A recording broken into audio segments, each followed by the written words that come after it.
The views and opinions expressed in this podcast by the host and or the guest do not necessarily reflect the views of the host and or Paranormal Buzz Radio and or its sponsors. Use of any material produced by Paranormal Buzz Radio without express written consent is prohibited. Paranormal Buzz Radio will not be held responsible for you holding your knees, crying, and rocking in a corner in a puddle of your own urine, or being beheaded by a group of children in a cornfield. In fact, if you come across a group of children in a cornfield, we promise to make fun of you as you run away screaming in terror. Listener discretion is advised. You are now entering the all-consuming realm of Shay's Paranormal Chat, where the things that are better left unsaid are actually said. Shut up and sit down.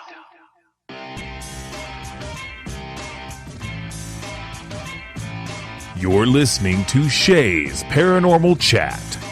Paranormal podcasting done Shay's way.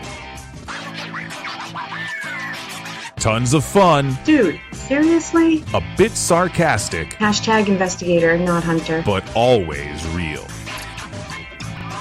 Don't get your panties in a twist. Oh my god, really? This is real, raw conversation.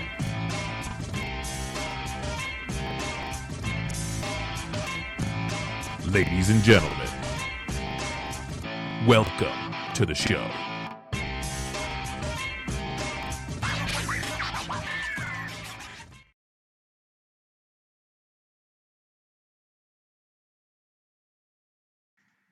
Here we go. Assuming nothing's wrong, which I'm assuming.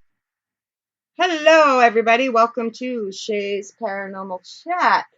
I started on the wrong show tonight, so we are a few minutes late. But here we go. I'm going to unmute. We have the one, the only, the awesome Miss Kelly McCarville. Hello, hello. And, of course, we have our very special guest, Ileata Kenley. Hey, guys. Hello. Thanks for having me. Oh, thank you for coming back. We're excited. Yeah. Yay. We're gonna do a couple shout outs here. I started in the wrong show, so it might take a few minutes for people to get here. But so far we have Mama Pat in the house. We have Wolf. We have Miss Jen. We have Matt. And, of course, we have Kim. Matt is going to delete my false show that I started on accident because Matt's a sweetheart. So, I forget where we were. I think last time you were here, we talked about the Melbourne Manor book, the Pay the Piper. Yeah. So if anybody missed that show, you guys, it was a few weeks ago. You should go back and check it out because it was quite fantastic. It's my theory. Yeah, my theory on who killed the Moore family in Villisca. Yeah. It was a lot of points, and I saw a lot of the articles that you based some of it on, and so it was pretty cool. So if let's see, basic. Genealogy, parapsychology, historical researcher, paranormal investigator, author of 2 books. Quite busy lady, aren't you? I try to be. Yeah. I'm a landfill operator, too. Yeah, yay! Yeah. We don't want to be bored. Come on. Fur baby mom, I guess. I've got little dogs. Oh. We want to talk about Nebraska hauntings this time, because I think last time we were going to talk about Nebraska hauntings, and I got sidetracked on something else, and yeah. Yeah, and then we had to cut it short. Yeah. So, well, actually, the show was over an hour long, but we just happened to have to end it before. Oh, I had a great time talking with you guys and stuff. Because I sit most of the time. You have a lot of Iowa people on, and I love the history, like the paranormal history of Iowa. I love the stories, and my daughter and my son live in Iowa, so I that's how I got into all that and stuff. And actually, I'm studying a lady. And first I thought she was, from Nebraska. So I was like, oh, rah, rah, Nebraska's got this haunted ghost lady from the 1800s, that she was checking out hauntings and stuff. Nope, she was from Des Moines, Iowa. And I was like, God damn it, they have them all. So he's like, I like hearing your stories. Yep. I'm popular in Iowa because they don't have to deal with me in person. They're so far away. Whatever. No. I like it because you're funny, and I like your stories, and I really find a lot of this stuff you're into really interesting. Yeah. Places you've been and stuff. I like the pictures. Mm-hmm. Yeah. Yeah. We had fun. Yeah. Let's see. Okay, so my haunted Nebraska, is it different locations? Yeah, it's basically I just do like I think I put 11 short stories in the book, different things I investigated, some of them urban legends, some were actual investigations that really had extraordinary stories behind them and stuff, and I found that even the urban legends, like the Seven Sister Road, I looked into it, and I went and I actually investigated. Actually, I had nothing happen, but that doesn't mean that nothing happens. It just means nothing happened when I was there. But I looked into the history and stuff, and I could not find anything about some guy hanging his daughters or a boy hanging his sisters. But I did find a true story about a little boy named William Hamilton. He was basically tortured out there in that area. He was shot full of holes, and he was probably raped. He was in a mud hole. So I'm thinking maybe the screams that they hear is probably hearing that little boy live that morning over. What location is this? Where? Seven Sister Road. It's outside of Nebraska City, about 5 miles south. And when I went through the history, that's the only story I could find, and I included that in the book. And yeah, it's an urban legend because if a man had hung his daughters, it'd have been in the news. Nebraska City had papers clear back to 1860, even before. And a boy hung his sisters on these 7 hills. It's just a far-fetched story. It never happened.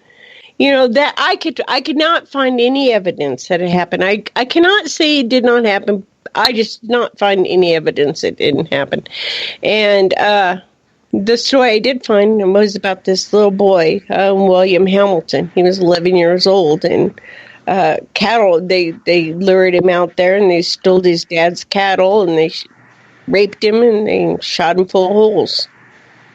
How sadistic. Yeah. And, and there's real stories behind these locations. You have to dig, and you have to find them, and I went, there's, oh gosh, I don't know. I've investigated for a long time, and there's a lot of different stories in mind. I think I was telling you about the funniest story that ever happened to me. And actually, I thought it was some kind of candid camera thing. But our team got asked to go investigate in Lincoln, Nebraska, and historic North Bottoms area. This was a place where Russian, German, Volga immigrants basically had their community back in the late 1800s or late 1900s. And we went to investigate this house, and the claims were that this lady said that she had like demons in her house, and they were like something about when she was asleep, they would climb up on her face and suck the air out of her nose. And she was hearing them run around and stuff. And so we got called. And actually, the Scott Colburn from the Exploring Phenomenon, he's run the longest paranormal radio show in the well, I think in the world since 1984. But excuse me. He called us to come in there because this lady had contacted them and had contacted Nebraska Paranormal Society. And he thought that we could help because on our team we have a couple nurses. And so we went to this house. And when we walked in, this lady, she was a spitting image of Medea. And I thought we were getting punked. I thought, because it was the whole 9 yards. She had leopard furniture and zebra this, and her computer was on demons.com, and she was all wound up and stuff. But I was seriously, check into it. And I had recorded music, old German Volga music and stuff from a Lutheran church. And I was going to try to play that and see if we could get some stuff out. And so I get this playing, and this lady's like, oh, my ghost don't like that.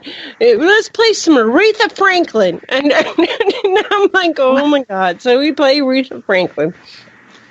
And then we get the ghost box out and stuff, and she hears I don't know, she hears something, but she thinks she hears her dead brother Broderick on there.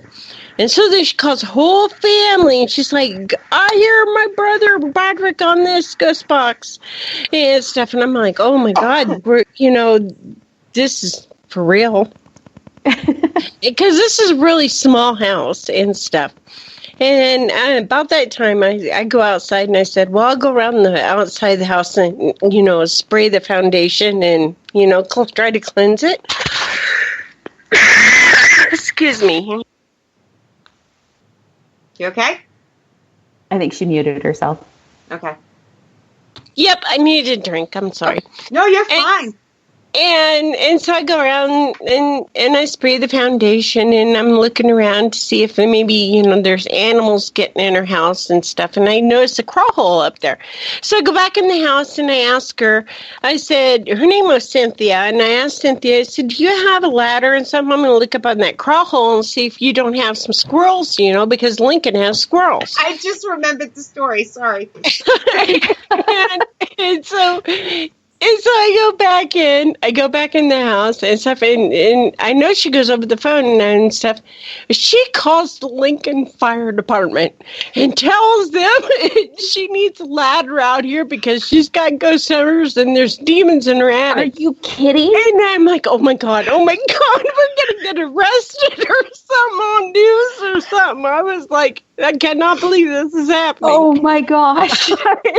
I just knew we were on Canon camera and we were getting punked because this was the craziest thing ever. And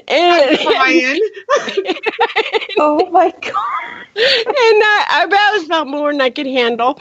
And I go back in the house and stuff. And about this time I said, well, then I'll go downstairs and see if maybe I can like get out of this craziness and okay, wait. Is the fire department on their way though? They refused to come. Okay. Refused to come, and at least the news didn't show up. But anyway, I go downstairs and I end up communicating with a spirit. I had the spirit come up in my face, and he was like, more, and I'm like, what the fuck does that mean? And so I couldn't think. I'm thinking Maury means death, Maury and stuff, and it means something later. And I go back up there, and next thing I know, she's in the bathtub. And she's stuck in the bathtub. She's in the bathtub because she had to get these demons off of her, and she was practicing some kind of hoodoo, and she was in the bathtub pouring herbs over herself. And I'm like, I think she was smoking the herb. And there's water coming out of the bathtub, coming out into the living room because she's stuck in the bathtub because she's a great big lady. She's just like Medea or whatever. And Chris, nurse in there, goes in there, and another RN. There are two RNs with us, and they go in there, and they're trying to help her get out of the tub. And she wants Chris's husband to come in there, and Chris is like, my husband is not coming in here. Excuse me. And, oh, God, that night, whole night was crazy. Well, later on, when I'm doing the research and stuff, I come to find out there was a young man who died next door and stuff. He was the German Volga thing. Well, they're historically racist people. Moor is German, old German for Moorish, black, African. They were pissed off because they were racist. They were racist against that lady, and the only advice we could give her is that she just needs to take back her house. She doesn't have demons in her house. There's no demons up there and stuff. And, they're just going to have to coexist, It sounds like she has enough problems. She really doesn't need any racist ghosts in the house. She was walking around. She was practicing hoodoo, and there's nothing wrong with hoodoo and stuff. If you know what you're doing, you're not crazy. Yeah, she don't need to be reading demons.com for one. Yeah, right. Because she just knew there was demons in there, and and then one time on that ghost box that night, she was going, can you ask it to talk to Spade? And I'm like, no, I'm not asking to talk to Spade, because that's racist. And I said, I'm just not going to do it. Well, her old boyfriend was named Spade, and he got murdered in Los Angeles. And it's like, these people are not coming through there. I'm not that kind of ghost communicator. I'm not like Kim Russo, and I'm not going to dial up all these ghosts to talk to you. And it was not happening. I was so embarrassed. I just knew we were getting punked. Unfortunately, it's even worse. It was reality. You weren't being punked. No, we got a hold of Scott Colbert, and we asked him later, I said, is this real? Did you even check this out? He's like, no, but she was real adamant she had demons in her house. Well, sure she was. Yeah, gone. Was it you that got scared by the squirrel? Oh yeah, the raccoon. You got to tell that story. Oh my God! My mascara's already down my cheeks. You got to get that one out of the way. Oh my God!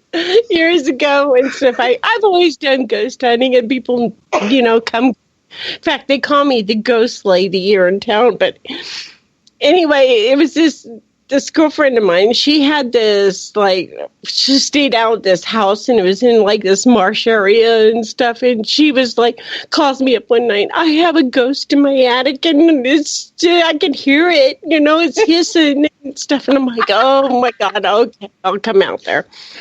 I go up there, and I go up and I get a ladder. She had one of them pull down things in her house. She didn't have to call the fire department. No, I didn't call the fire department. And I pull it down, and I climb up there, and I face this frickin' raccoon. He's just looking at me. He's like, and I'm like, oh my God, he's pissed off. I was like, you don't have a raccoon. Call somebody with a gun or something to get it out of there. But you need animal control. Yeah, not a paranormal investigator. Yeah.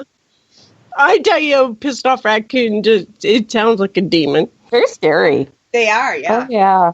I've been to an investigation where they've heard, they just knew there was ladies screaming outside and stuff. And I go, oh, what is going on? So we go out there and stuff, and I listen, it's a fox. They sound just like a woman screaming. Yeah, they do. Yeah. And I said, no, that's a fox. And stuff. Oh, yeah. We'll be in old, abandoned, dilapidated buildings, and I'm wandering around by myself perfectly fine. Don't know what spirits I'm going to run into, but let there be like a raccoon in there, and I'm out. Like, done. You get that out of here, I will go back in. They're scary, especially at eye level. We had one. They're as big as bears, I swear to God. We had this huge one when I was like 6. Well, the first summer I was 6. The second summer I was 7. So I was really young. We went camping, and we had this raccoon that would come like every night. And, people kept saying, they're dangerous. You can't leave stuff out like that. And the next year it would come back, and it might not have been the same one, but in my brain it was. So I loved them until I got a little older and I came face to face with one and realized they're nasty. Oh, yeah, they can be. A friend of mine had a pet one named Joey, and this sucker, if you even walked by its cat food dish, it'd fucking attack you. And I was like, fuck that. I had that guy's farm. He had a goat that'd kick your ass. He had a raccoon that'd bite you. It was like, shit, nothing's safe here. His mom was mean. Nope, not doing it. Oh, I don't like mice either. Oh, no, I've been freaking little rodents. I hate those things. When I was like I was like 20, 21. I was married, so I was probably 19 or 20. I was still married, I should say. So somewhere between 19 and 21. And my husband, me, and my father, I think my mother was there too, went to go on my porch. And I'm like, Dad, who's in your truck? And he's like, nobody's in my truck. But there's something in his truck. There's this damn raccoon holding on to the steering wheel like it's driving, right? Oh my God. I'm dying. All of a sudden, a second one pops up in the truck, and it's got a thing of Wendy's French fries. And it's eating it. Now I'm almost peeing. All of a sudden, a third. The baby pops up, and it looks like they're going on a family trip. I'll never forget it. Oh my God. Yeah, That's all. I think they Family waited trip to until they left. Wendy's. Yeah, they was sitting there holding the French fries, eating it one at a time. Yeah. Oh Yeah. God. They are cute though. I mean, From a but distance, they're not yeah. cute. They're not cute when they're pissed off though. Bats of flying mice. See, this is why the shows we get off a topic, but it's fun. They are. They're just flying mice. It's like mice with superpowers. I told you last week I had or it might have been the other show. I'm on too many shows. So my teenage son, sorry, I'm interrupting. My teenage son wandered upstairs for just a moment, and all he heard me say is they're like flying mice with superpowers. And he's looking at me like, what the hell are you smoking, Mom? Okay, sorry. Go ahead. It's all good, Caden. It's all good.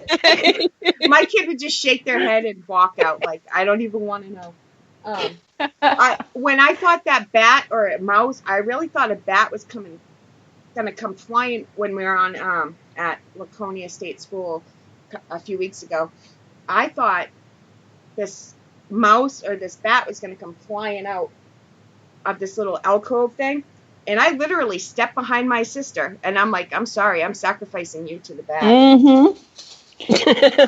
We're on location doing this investigation, and we're trying to do this experiment where we're playing a game, and we're playing like Red Rover. So we're standing in a line, and we've got our hands all linked, and we're not supposed to be moving or anything. And there's this bat the size of Texas flying around in there, and I'm trying to avoid the damn thing, right? And so to make it better, one of the guys I'm with they're like, don't worry, it only will hit you if it's sick. I'm like, oh, that makes it so much better. Thank you. Appreciate that. A sick bat is, Yeah. It only has rabies, you know. Right. I'd cry. I'm like, this is not helping. Yeah, I'd cry. Yeah, pretty much. I have no shame in saying it. I would cry. Nope. I hate him. Yeah, I did too. I don't even know where we can go now after all these stories, man. Yeah. So, some reason people get on the show and they start telling these funny animal stories. This isn't the first, second, third, or fourth show that this has happened, and it's so fun. We just keep going with it, man. So what was the best paranormal experience that didn't involve an animal? The best, or Yeah. oh, let me see. I kind of had like quite a few. Gosh, you want one from the book or just? Oh, I don't care. Gosh, I'm She's on the thinking. spot. She's on the spot. Yeah. Oh, I can talk about Spring Ranch. That's in the book and stuff. Spring Ranch is this little haunted cemetery that is, it's in Clay County and south of like Glenville. And it's off like Highway 74. And Spring Ranch is known for the lynching of Elizabeth Taylor and her brother Tom Jones. And I've been down to that cemetery a couple times, and one time, I read this in the book. One time my husband and we took the kids down there. We were going to scare them, and it was like it was in August. I want to say it was like August of 2001 or whatever, but we were down there, and it was right after a thunderstorm and stuff, and we were like going to spook the kids and stuff, and we were all out there and standing. They have like a potter's field where they had buried unmarked graves and stuff, and my husband and my son started walking across this potter's field, to the other side to read the marker, and my daughter and I are at the car, and you could feel in the air after a thunderstorm had went through, and there was all kinds of like static in the air, and it just you know that kind of feel like something's gonna happen. You're on your edge, and about that time, I got the mental image of one of them old horse carriage coming into the cemetery and stuff. But this was at night, but it was like in day. The image was in day, and you could smell the sweaty horses and stuff and everything. And my daughter all of a sudden was like, "Mom, we gotta go," and she just started bawling and stuff, and then I'm starting to get scared because she's getting scared, and so my husband and son start walking across the field, and my husband says he looks down at the field, and he says it's like snakes slithering in the grass, and they were just like fog snakes, and they were slithering all over down the grass, and he says he would have ran back to the car, but he was like kind of standing his ground. He's kind of like macho, and he didn't want to show the kids. But my son, he ran back to the car. So we left. Well, before we left, the whole tree line around the cemetery, and this is on the Little Blue River, started doing these like, it sounded like an old movie, like a Fort Apache movie, like, oh, whoa, whoa, whoa, whoa, like bird calls and all kinds of crap. And this is at night, and we're like, oh my God, what is going on? We got in the car and we left. We didn't see a word until we get on like Highway 74, and we're like, what just happened? Because I don't know if it's the same for you, but when paranormal things happen to me, they really don't scare me. They just like, okay, what's happening? They kind of take it like by shock, when stuff kind moves. Of startle you, but not in a scared way. They just I don't scream. If something moves in my house, I'm more like, oh man, that was cool, but did that just happen? Did I see it But anyway, we were more like that. And we get back home and we get on the computer and we all gather around. We're punching up like haunted things, haunted this, haunted Spring Ranch.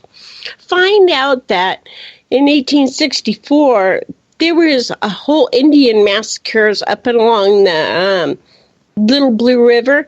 And it was in August, about the same time we were there. I think it was August 15th we were there, and it was August 16th or whatever. They had Indian massacres. So I don't know if our experience has something to do with that or something to do with what I found out about the cemetery. So It was an experience that my daughter, she still talks to about that. She won't go back there. Absolutely refuses. Says, I'm never, ever going back to that cemetery again. But, there was nothing that scary, but it's, it was the feeling she had, and she said she hated it, and she'll never go back there again. I'm trying to read, I'm echoing, sorry. Ronald says hello. Hello, Ronald. And I can't even start to even pronounce what that word Saskatchewan? says. Saskatchewan. Saskatchewan? Saskatchewan. I think I'm saying it right, hopefully. Better than I would have done. I got to sneeze, sir. Oh, no. It's that time of year. That's when I've been coughing and sneezing, and I'm like, oh, God, I'm getting a cold. Sorry, that was really loud. Yeah, it's all good. I'm sure there's a mute somewhere, but I wasn't going to find it in time. Yeah. We had, before I forget, everybody say happy birthday to Alita. It's her birthday. And I'm so happy she's spending her birthday with us. You don't want me to sing, trust me. Yeah, it's okay. My sister did for me today already, and I was like, oh my God. I love you. But yeah. My daughter's a singer. I don't know where she got it from, but well, actually, both my girls can sing, actually. So. Oh, wow. Yeah. And we had a question from Wolf. Okay. He wants to know, what was your scariest moment during an investigation? Besides the animals, what was your scariest paranormal experience? Scariest. I've been run out of an investigation before. That one was in Aurora, Nebraska. I wrote that about in the book too and stuff. In fact, that involved a thunderstorm too. There was a thunderstorm outside and everything. We were investigating this house, and there was aggressive male spirit in this house. And I literally, for some reason, felt like my head was like in a vice. I couldn't stand it. I literally had to go outside. It was just like, you had to leave. It was, so the only thing I can think of is that I was forced out, because the minute I walked outside, it quit. And another gal that was with us, she had climbed up in the, another attic story, she had climbed up in the attic and then felt a stabbing pain in the side. And she had to walk out.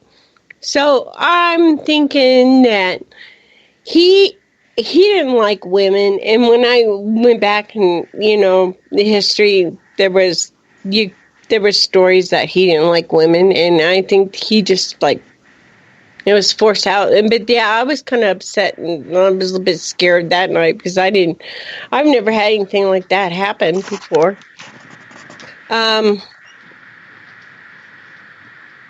Sorry. I don't know if it wasn't scared. It was kind of like, whoa, I mean, I'm trying to think of scared.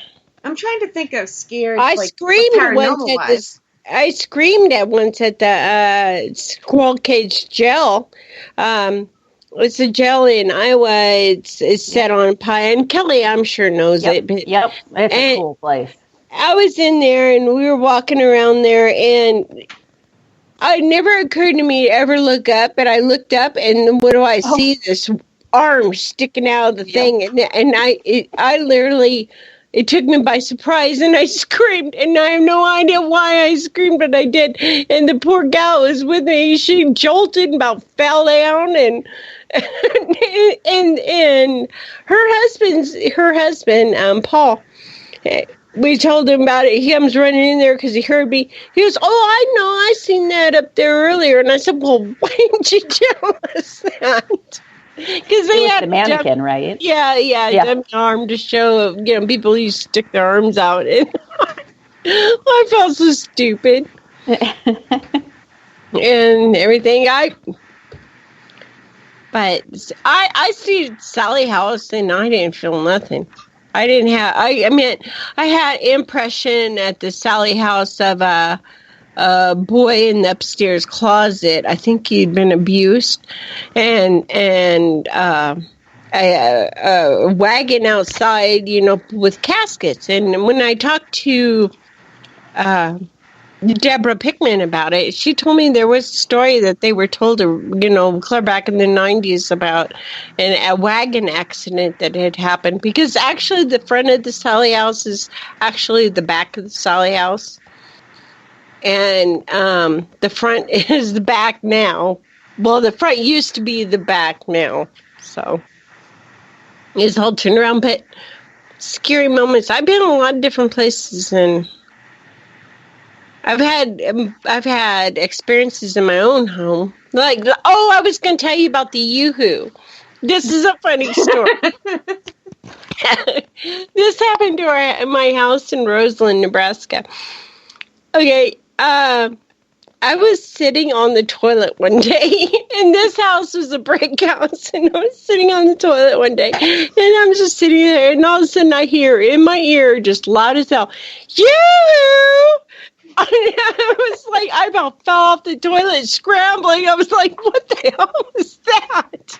I'm like, excuse me, can I finish my business first? Yes. And, there was nobody in the house and stuff and everything. And I knew we had a spirit and everything, but she didn't usually, I'd only ever seen her once and stuff. Other people have seen her multiple times, but she never said you or never have spoke to me ever, But that you, I was like, oh my God. That's like, everybody says, have you ever heard disemboweled voice? Well, yeah, but I have to tell you my story. I was sitting on the toilet. Excuse me. No, yeah. So I've had like all kinds of crazy crazy things happen in my life. It's like, oh my God.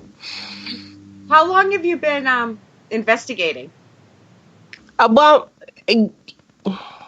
I think my whole life, my mom claimed to see spirits and stuff, and I always was curious what she was seeing or if she was seeing this and stuff. And when I started to have experiences of my own, that's how I told you I started to research this because I was so worried that, I was like crazy or something. So I had to make sure that, if this is what I'm encountering, I'm going to find them and I'm going to find out about them.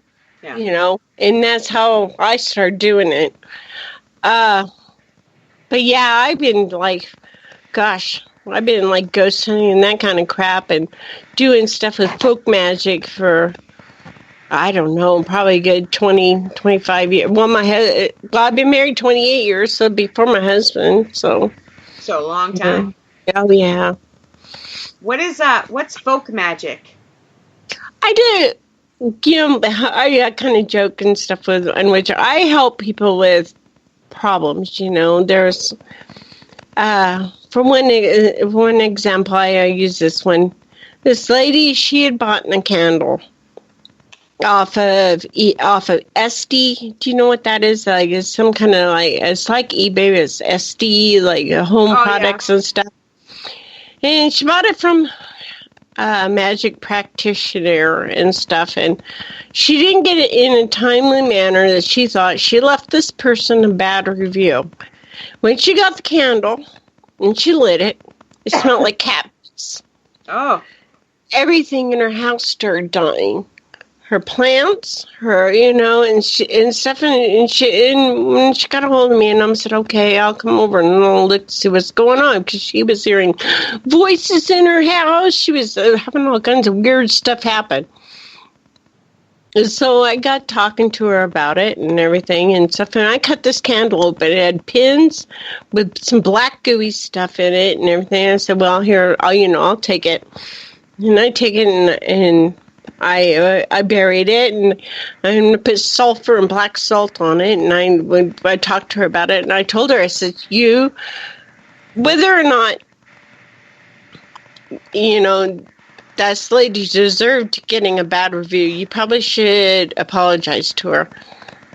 And she was like, well, why would I want to apologize to her? I said, because you take the power away from her when you apologize. It might not, I mean, subconsciously you do that, apologize to her, and I try to break the hex, because I'm sorry, I believe in magic, and I don't, I firmly believe in magic, and people's thoughts and stuff, can affect other people. So I do stuff like that. I help people with them kind of problems and everything. And I don't charge people. A lot of people are going to and getting charged for like cleansings and stuff.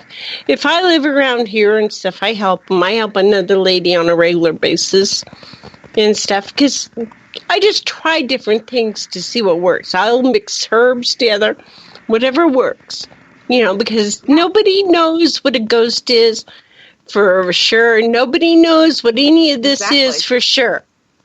And it might be they have to do with the power of the mind. As long as they think they're getting cured, and they might be cured. Yeah. I mean, I just want to help people, and that's what I do. I do a lot of like home investigating, a lot of things like I don't talk about, because here in Nebraska, and I'm sure it's a lot of the same in Iowa, there's deeply religious people, and they don't understand ghosts, and they think these are demons and evil spirits and stuff. And I'm not saying there isn't some bad crap going on, because there is. I've had a problem with my neighbor's house. I mean, they were worshiping Satan over there, and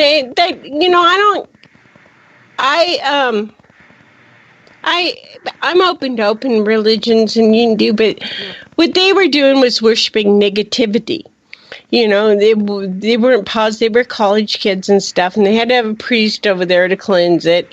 And then on like 4th of July this year, I had this lady screaming outside, and so I got out there. And I call 911, and I go down over there, and another girl comes out and stuff, and this lady don't even live there. And I'm like, what the heck's going on and stuff? And when the ambulance came, because she was saying she was dying, the police came too. And well, come to find out, this lady didn't live there. She was standing over the lady who lived in the apartment with a butcher knife. Oh, Jesus. This is the same apartment that they had a priest over there cleansing, because they were doing their satanic worship stuff over there. Whatever they were doing, I don't know what they were doing. That's just what I was told. Yeah. So I ended up putting black salt around my property, and it's like, I don't want that stuff coming over here, because, I don't know what but I usually help people with problems like that. And there's one lady had problems with Santeria here in town. She found boxes buried in her yard with, they were spirit boxes. They were binding spirits to the boxes, and then they would bury these boxes under trees and stuff and everything. Well, when she moved into the house, they didn't like where these trees were, so they dug up these trees. They found these boxes. They let their kids open them, and they opened them through the beads and through everything that was inside the spirit boxes, all over the place and stuff. And then next thing you know, her whole house is flipping haunted and stuff. So I went over there, and that's the first time I ever cleansed a house that moaned. The house actually moaned. It was the craziest. Like, it reminded me of like the house in California, about when they have an earthquake, the house makes this moaning, shifting noise. Well, that's what this house did when I cleansed it the first time. I had to go back a second time. I go back there on a regular basis and stuff, because this lady's a medium. She always will have ghost problems. She always will live in a haunted place. Because mediums will. Not necessarily they're attracted to they yeah. And it was the saddest story ever, because when she bought this house, her and her husband bought this house, they specifically asked for a house that nobody had died in and everything, because she knows she has problems.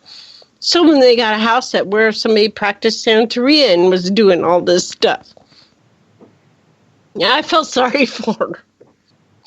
It's So that's kind of, yeah, I don't get to go to all these like historical places and stuff and check out, but I try to help different families out. And there's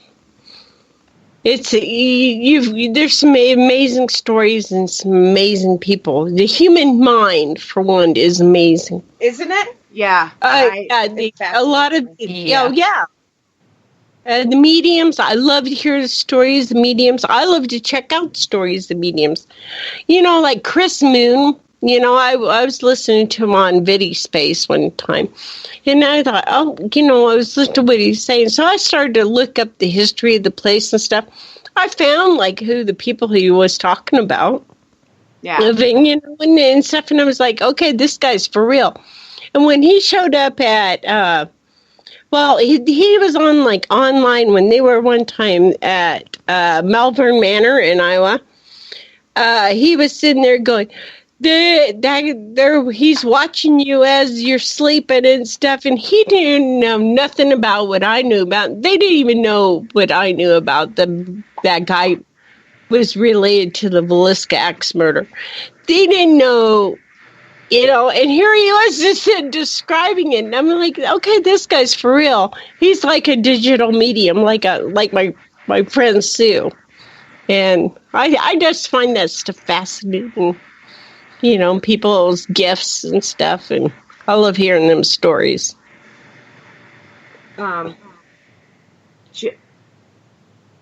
Sorry, I got a little confused there. Jen wants to know. How you make your black salt. How I make black salt? I make black salt. Well, when I make black salt, I use charcoal discs, I use sea salt, and I put a little brick dust in it and stuff, and I grind it all together, and that's what I use. I use the charcoal discs when I burn a lot of frankincense resin, and so I use the charcoal discs from when I use that I use to burn the frankincense and the resins. I burn frankincense, copal, and myrrh, and dragon's blood. I try to, like, cleanse my house all the time. Where do you find the dragon? No, I'm just kidding. Yeah, I hold that sucker down, and I drain him full blood. I keep him in my backyard. Yeah. I do a tree. Is his name Pete? Yeah, no, that's a guy. That's everybody a kid's name, right? names their dragon Puff. Pete. Shay, Puff, come on. the magic dragon. Yeah. I'm at college kids next door. I might have Puff the magic dragon over there. So Ronald, I didn't type it in because it's too much to type, but we do have a call-in line, but I can't use the call-in line when I have multiple people on like this. So I would give you the number, but it would do no good right now. I'm sorry about that. I'm still trying to figure out the whole call-in thing, but as far as I know, it doesn't work when I have multiple people on. We're technology challenged. I mean, let's just call a spade a spade. Yeah, I was on her. I'm like, yeah, technology challenged, big time. Yeah, well, you know. I think ghost hunting gets a bit too technical. Because, actually, what are you going to prove? My biggest thing is if video cameras and stuff, even if you catch the most awesome evidence, there's always going to be 5 or 6 assholes to say that's completely fake and they can do it on this and CG. And I just, I don't even show evidence no more. I don't believe anything I see unless I personally know the person and trust them. Yeah. Or if I know the location, know the setup, because there's too many variables that can happen to make you think you see something that don't see. I think. Go ahead. I just think, regardless of whether it's evidence caught by tools or whether it's information that we can share as psychic mediums, there is no way to prove it, unfortunately. There's not. And that's the ultimate goal. It's the ultimate goal that eventually someday we might be able to. But, in the meantime, a lot of it is faith. And and believe in it and backing up the two together, having an experience and then being able to back it up with a tool, that's huge. Or, anyways. Yeah. No, you're completely right. Yeah, I agree with her. When we do like private haunting, private investigations and stuff, a lot of times when we do catch evidence or something, we put it on CD and we just make the CD and give it to the homeowner or the people. And this is your proof. This is your you know it's real. You can choose to do what you want with it and stuff and everything, but it's not going to end up on YouTube. I think our team put one film on YouTube, and I think I put it on my site. It was that disappearing paper at the Cage Bar in St. Paul. No, that's the real damn thing. We sent that to the Ghost Research Society, same one that verified the Bachelor Groves photograph, the famous Bachelor Groves photograph. We said they could not find. There was 2 different views of this.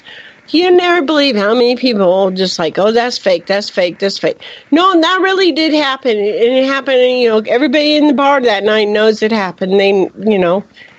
But I mean, unless you were there. Unless you know that was a Blue Moon beer ad, unless you were the beer distributor guy who hung it up there, unless you watched the whole 8 hours of video and watched it hang there for 5 or 6 hours before it just disappeared on camera, you cannot make a judgment off a YouTube video. You just can't, because the file's been compressed and it's just. So it's like I don't even show that stuff no more. I showed you that apparition moving in the Malvern Mariner. I don't know what that was. That was some kind of fog stuff. But it reminded me of like it was checking all the trinkets and stuff, and as it moved. But like I said, you put it on YouTube and people just tear it apart, and it's like I don't see. It's not that I don't believe. I don't judge other people's stuff is what I meant. If that's people send me stuff all the time, and I'm like, first of all, if I don't know the way the room's set up, I'm not going to judge it unless if it's a ghost app and I know it's a ghost app. Then I'll I see a lot of that too, but I just don't say anything anymore. There's a lot of groups that they make their whole time tearing other people down and stuff, and and just like when I told you I took parapsychology classes and stuff, they have a real negative feeling towards ghost hunters, and it kind of makes me a little upset with them. I really love parapsychology. I love reading about parapsychologists and stuff. But you know what? Hey, people are out there at least trying. They're out there trying to communicate. They're trying these different things, and they might not be the right thing and stuff, but you're never going to scientifically prove there's a ghost because they don't go into a lab and say, hey, test me. So, I mean, don't knock them for at least trying, and I kind of get mad at them for that because... and stuff. I guess the one thing I agree with parapsychologists is I don't investigate at night. And I do if I'm like going with a group and that's what they do. But I don't like to investigate at night. And I like to see what's going on. I do both. Stuff. Yeah. I do both at every location that is available to do both. Yeah. Not just one or the other. But... well, EVP is better to catch at night and stuff when it's quieter. It's easier to pick up, is what I think. In some locations, it's quieter at night, but I think the same stuff can happen during the day that can happen at night. Pat has a couple of really good points in here. Mama Pat, as some of us like to call her. Okay. Says, no 2 incidents of a haunting are ever going to be exactly the same.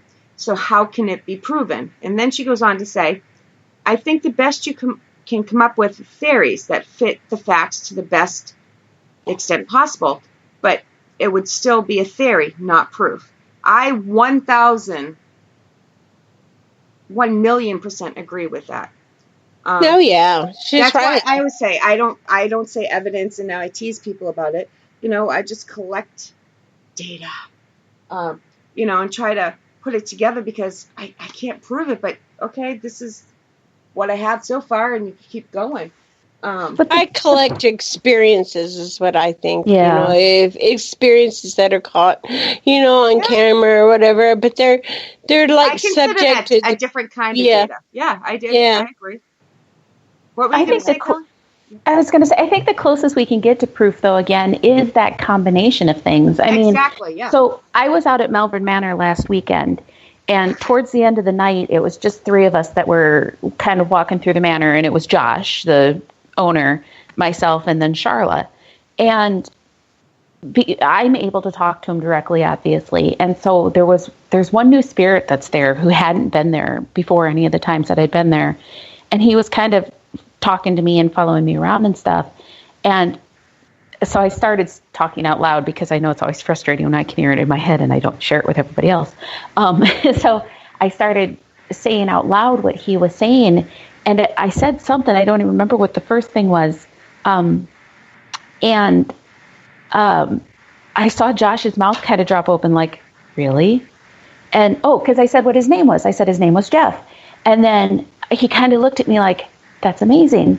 And then I said something else because the guy was just talking to me, and I think I don't remember the exact words, but it was like, he said, I'm new here. I haven't been here very long, or something along those lines. And Josh's mouth just drops open. He said, so nobody has shared this information, but for the last couple of weeks, the people who have been here have been getting that exact information. Jeff, he's new here. He hasn't been here long.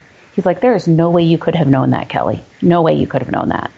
Oh, wow. See, that's great. That's the validation of both the tools and the medium. That's as close as you can get to proof.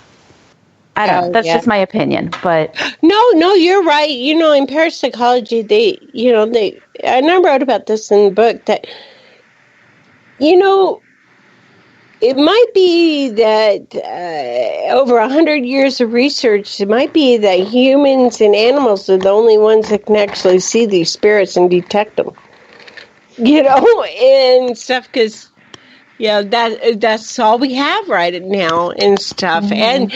And your mom was asking about who tests psychics and stuff. It is called the Rhine uses called the Windbridge Institution Research Center Institution, and the Forever Family Foundation. They test mediums and psychics, and they certify them. And I think the only TV medium psychic that I could recognize on their list is Kim Russo.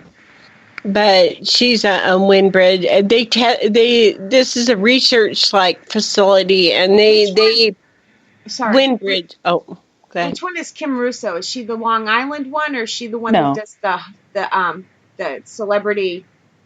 The celebrity one, yeah. Sorry. See, but even with something like that, I guess testing a psychic, I guess I have issues with that because I can want to talk to Shay, so I pick up my cell phone and I give her a call. There's no guarantee she's going to answer the damn phone, So to test a psychic and say, oh, well, it didn't work that second for you, you must not be real. Well, no, that's not how this works. They are not parlor monkeys. They don't perform on demand. It's the same thing for haunted locations. Exactly. People that aren't mediums don't understand that. You can go to a location that has all this activity, there's no guarantee something's going to come through. Exactly. It's the same thing. Yeah. They actually they take that into account and stuff, and it's not that kind of testing, but they hook up the meters to the brain while the person is getting a message, and they do that kind of stuff. And the ones that are certified, the Forever Family Foundation they help grief counseling, and they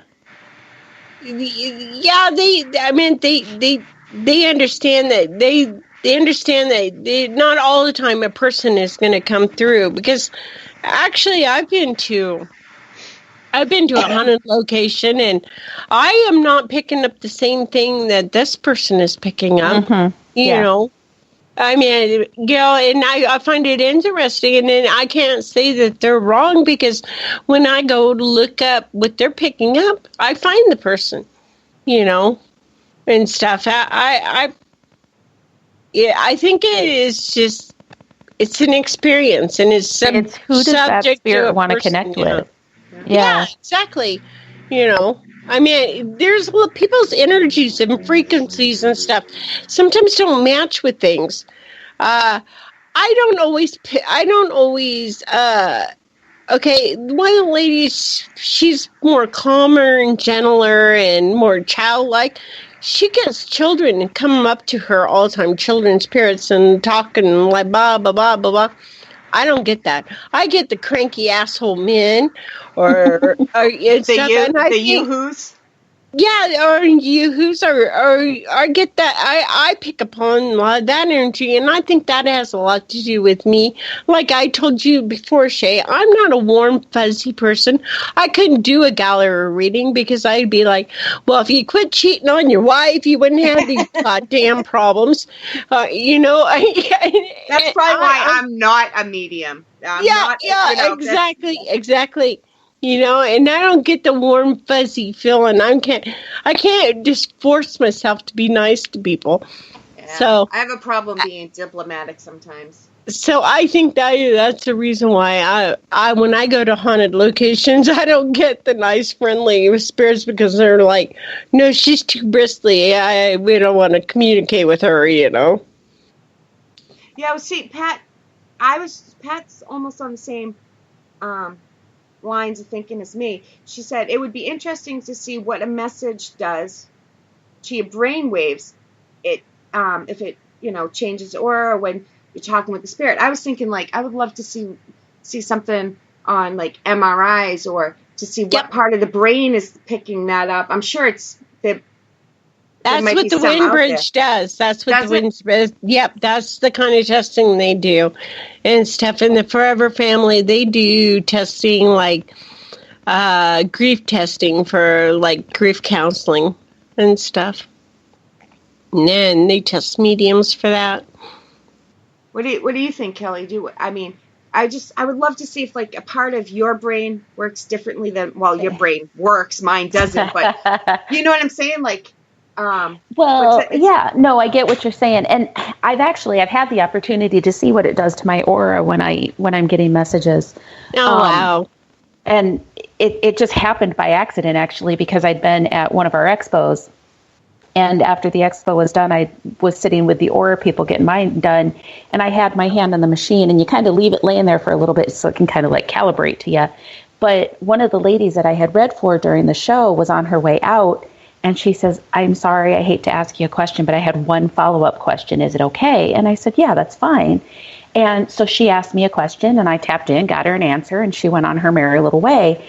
And we get done, and I look at everybody, and they're kind of staring at me with this slack-jaw look on their face. I'm like, what? And they're like, you should have seen what your aura did. Well, that's amazing. Yeah, and so then we started messing with it because I wanted to see it. I hadn't been paying attention, and it would totally change when I tap in. I don't know what else to call it other than that, but when I started getting the messages or, and then just kind of figuring out how we can control it or not control it, it was super cool. So yeah, if my aura can change that much, what's my brain doing? Because that's my spirit. See? That's the spirit side of it. The brain is science side of it. So what's your brain doing? Luna should tell us. She's science. Oh, God, human brain is amazing. Amazing stories. Have you ever read The Gold Leaf Lady? No, I haven't. Oh, my God. This woman was amazing. She was a psychic medium. Let me see if I can find it real quick here so I get the name right.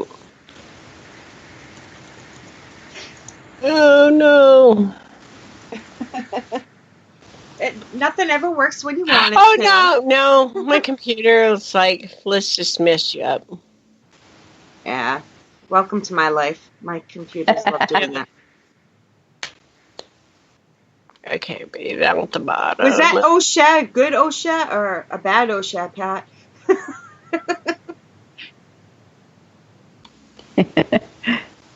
I'll just punch it up here. I'm just So while reading. she's doing that, we mentioned expos a couple times. Yeah. So we do have, for anybody who's new and doesn't know this, I think you might all know this from looking at chat, but we host 5 psychic and paranormal expos throughout Iowa in the year. Well, it's been 4. This year will be 5, but we always have at least one or a photographer that's a vendor. Usually we'll have 2 or 3 different ones, and they all do it a little bit different, so it's kind of fun to have the different ones there. But if you've never had your aura photo taken, it's super fun, and it can change from time to time depending on what's going on in your life. And I've never seen it at all. Like, never. oh, really? I've never even seen it online. Oh, wow. My husband's is amazing.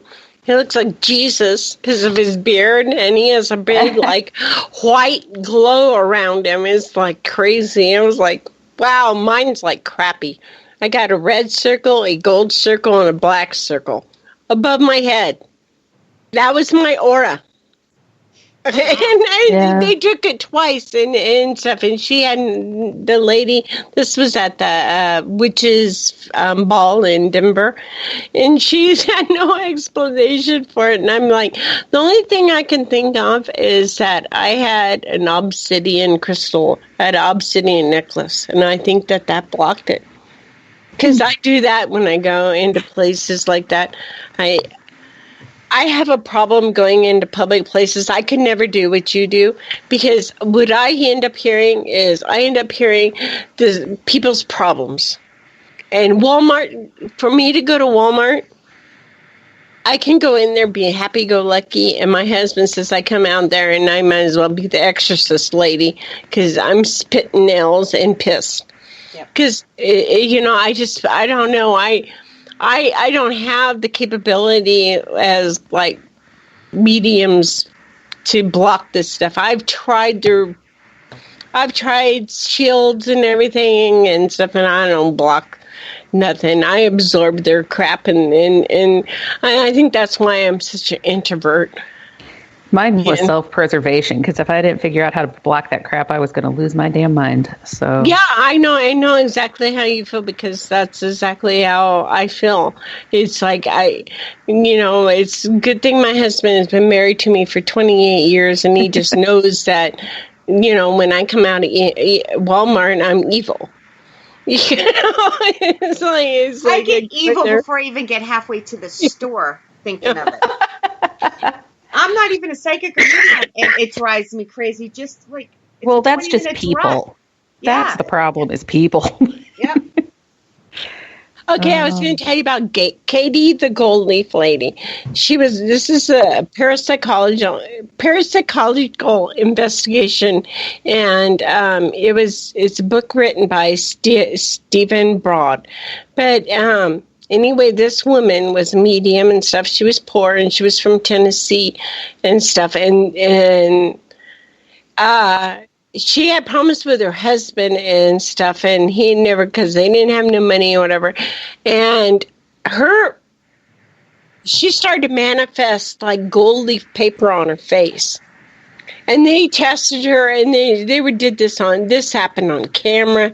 This happened and and stuff. And here it was, her mind. She had gifts and stuff, and she had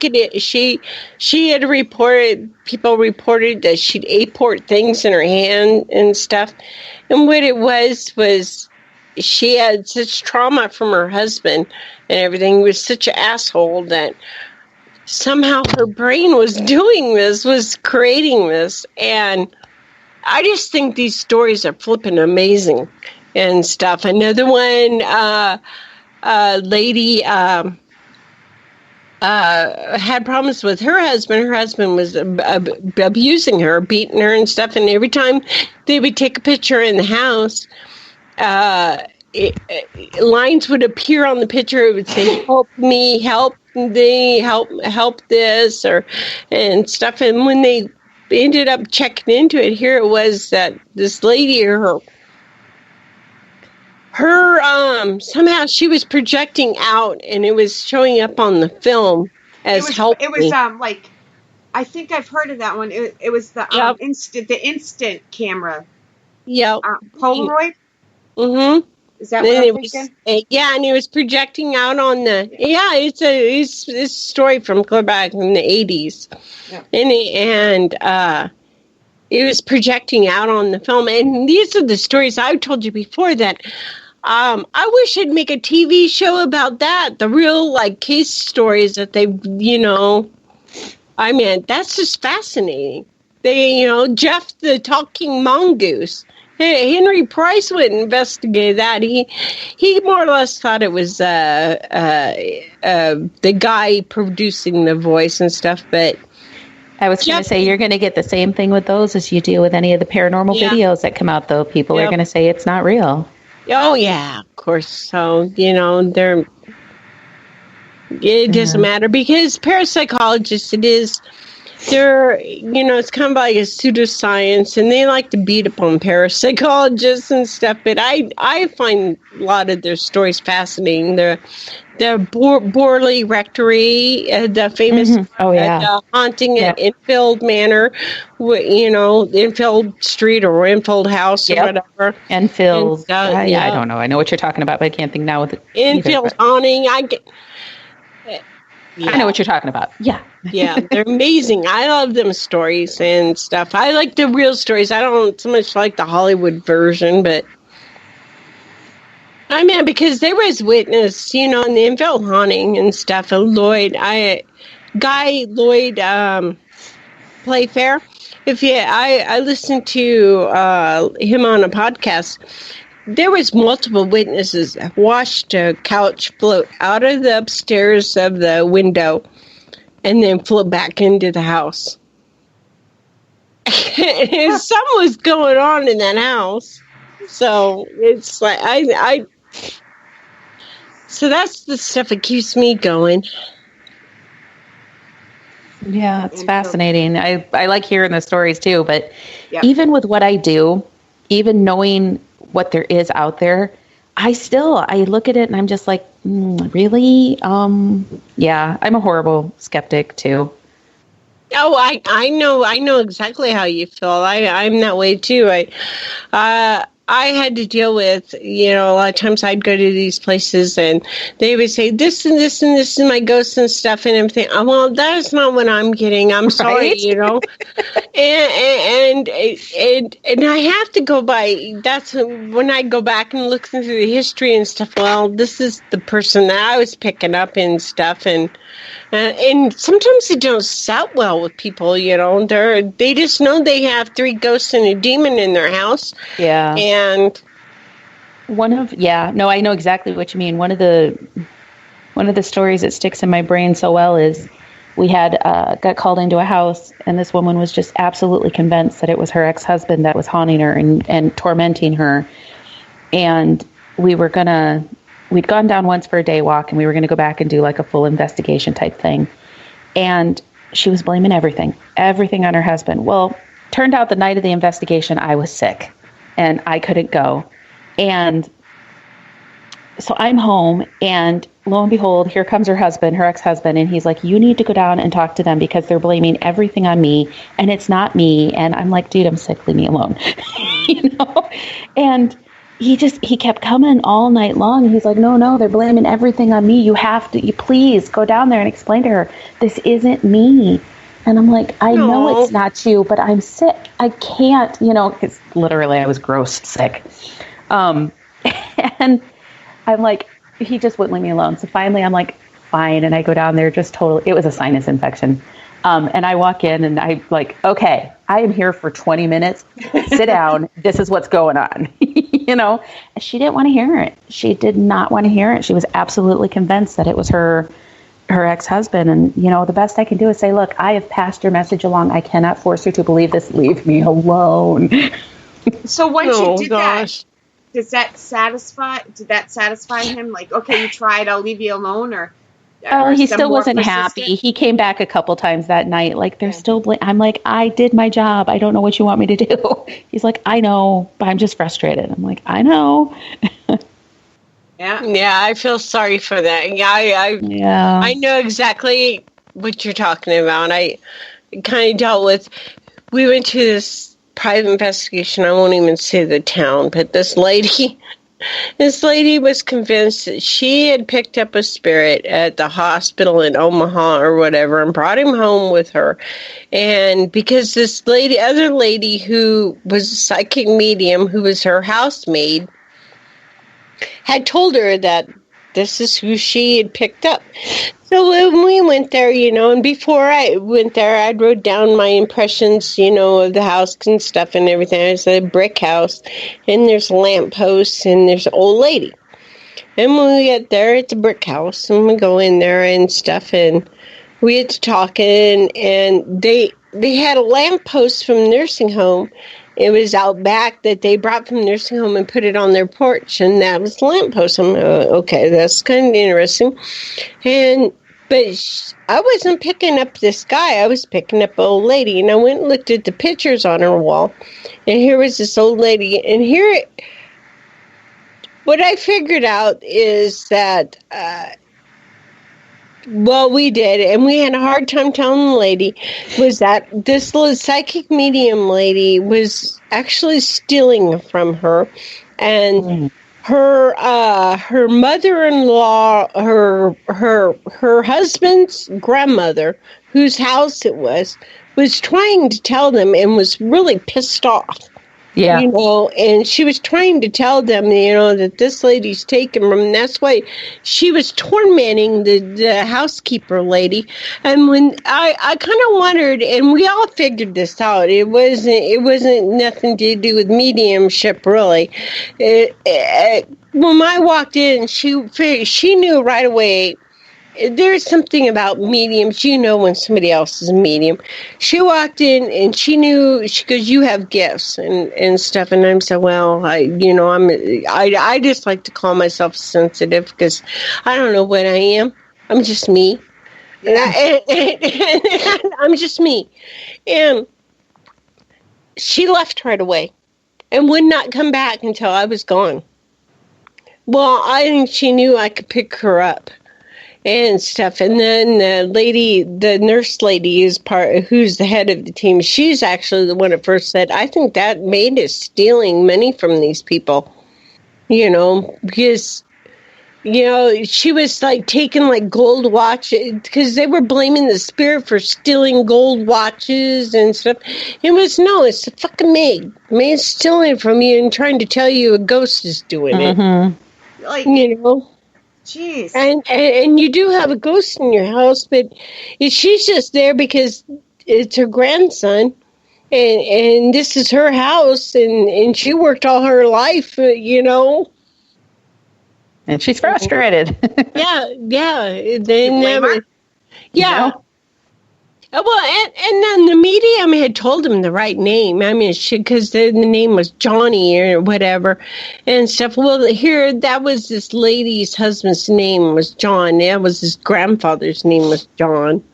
So it was his grandparents that were just emphatic that lady was stealing from him. And we tried to tell her that, but she didn't want no problem because she just knew that this lady just was helping her with this ghost. And I'm like, no, she's not.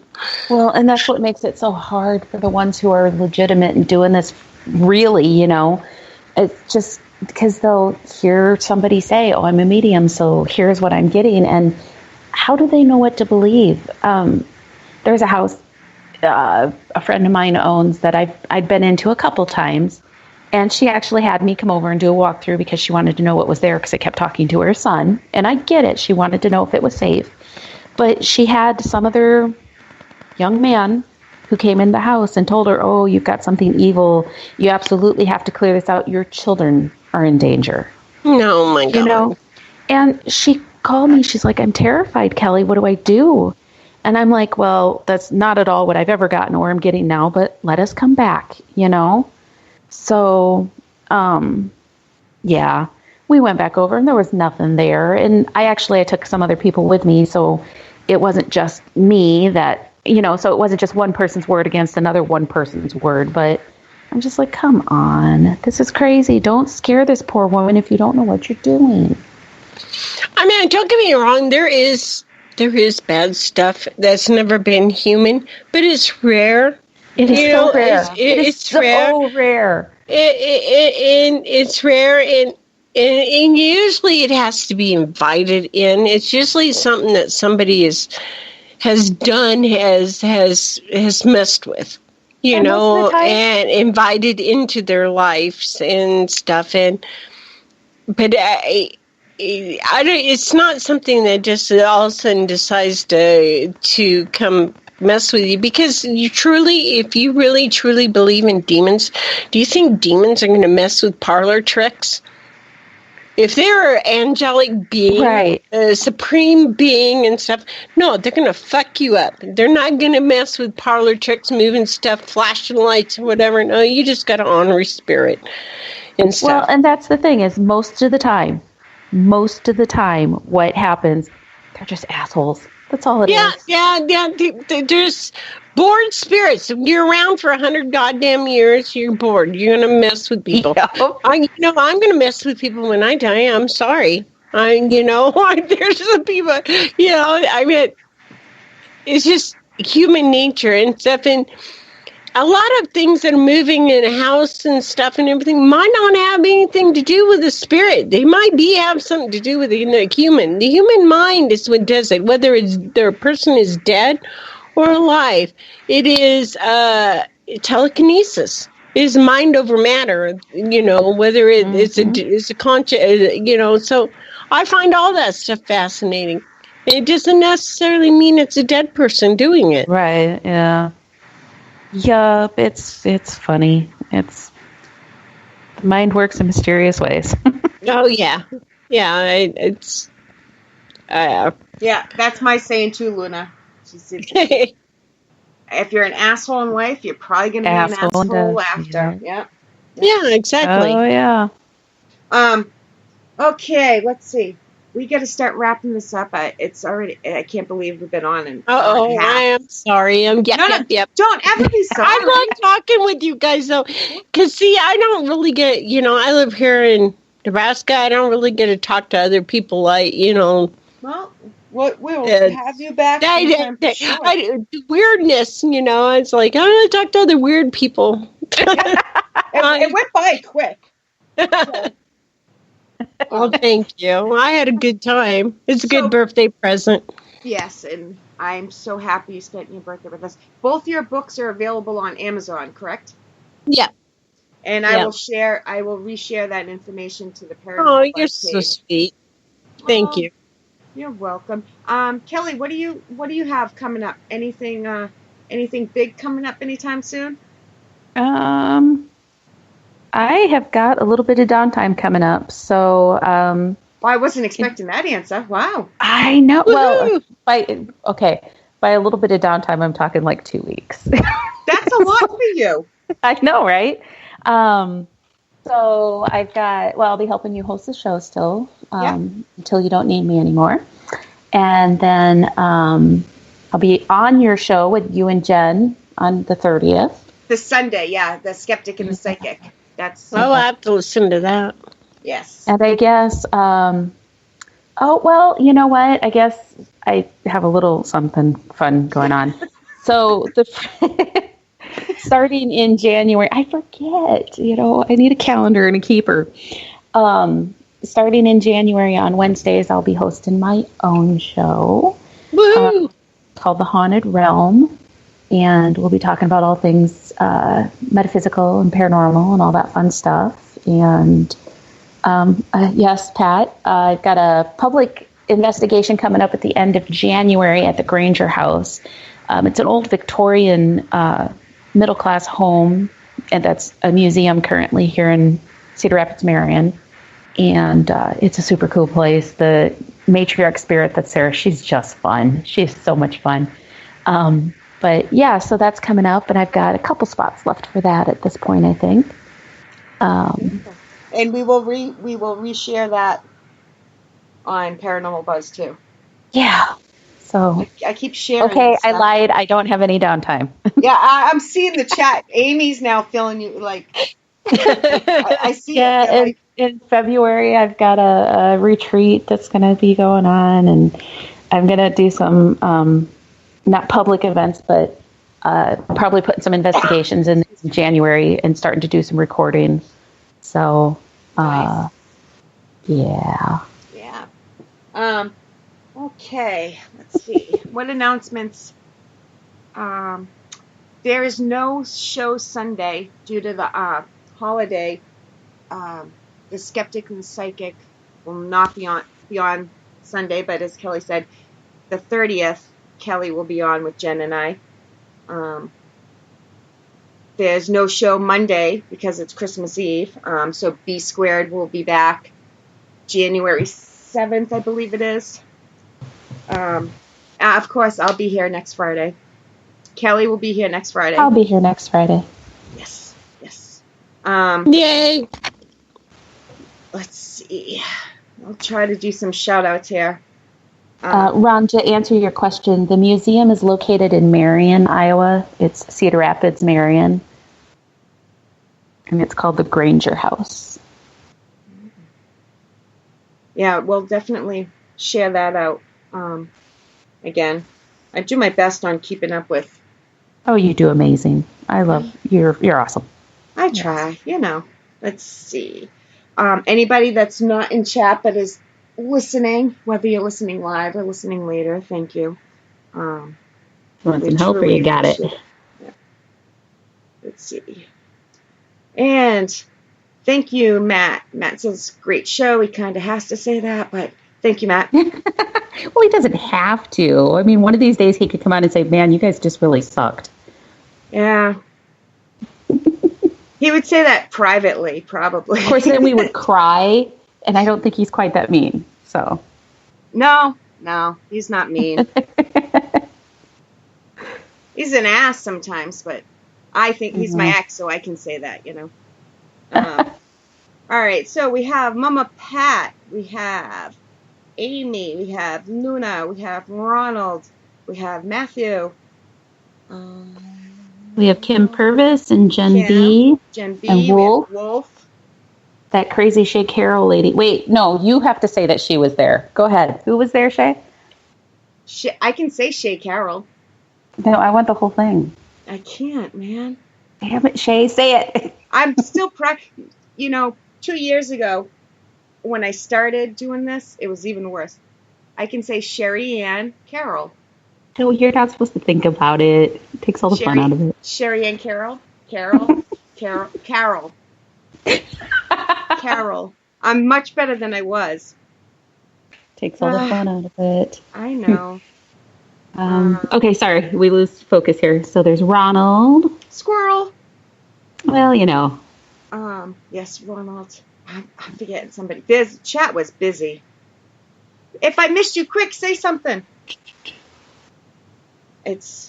Yeah. Did you already say Miss Luna? Yes, I did, Miss Luna. Okay. I believe I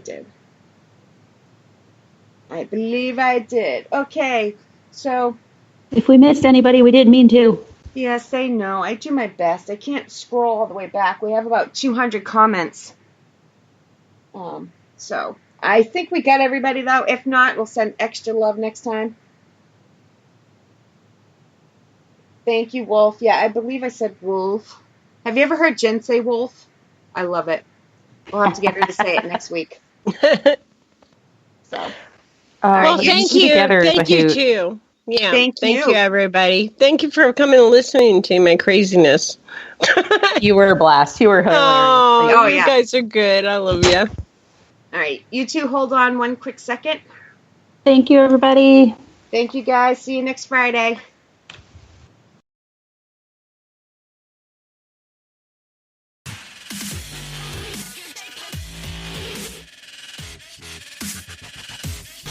For more information regarding what Paranormal Buzz Radio has to offer, visit our website, paranormalbuzzradio.com. Like us on Facebook, follow us on Twitter and Instagram.